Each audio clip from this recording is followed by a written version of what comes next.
ایک مولوی صاحب تھے، ان کے پاس ایک آدمی آئے اور انہوں نے مولوی صاحب سے کہا اصل میں آج کل لوگوں کا دماغ یہ بنا ہوا ہے نا کہ بچوں کا ایسا نام رکھنا چاہیے جو پوری دنیا میں کسی کا بھی نہ ہو.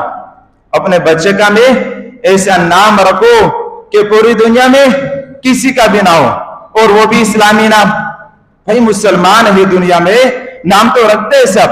تو ایک مولوی صاحب کے پاس ایک آدمی آئے، انہوں نے کہا کہ حضرت ایک ایسا نام بتا دو قرآن کریم میں، کس میں ہو؟ قرآن کریم میں وہ نام ہو، مجھے ایک ایسا نام بتا دو جو قرآن کریم میں ہو، اپنے بچے پر رکھنا ہے جو آج تک کسی نے بھی نہ رکھا ہو. تو مولوی صاحب نے کیا کہا پتہ ہے؟ فرعون، حامان، قارون، کوئی بھی رکھ دو. وہ بھائی ایسا نام تو قرآن میں ہے نہیں جو مسلمانوں کا نام ہو، انبیاء کا نام ہو، کسی نے بھی نہ رکھا ہو. تو قرآن کریم میں یہی نام رکھے نا. فرعون انشاءاللہ کسی نے نہیں رکھا ہوگا، حامان، قارون کسی نے نہیں رکھا ہوگا، تو ان کو بولو یہی نام رکھ دو. اور بھائی نام آپ صلی اللہ علیہ وسلم نے فرمایا میرے نام پر اپنا نام رکھو، محمد میرے نام پر اپنا نام رکھو. صحابہ کرام کے ناموں پر اپنا نام رکھنے چاہیے.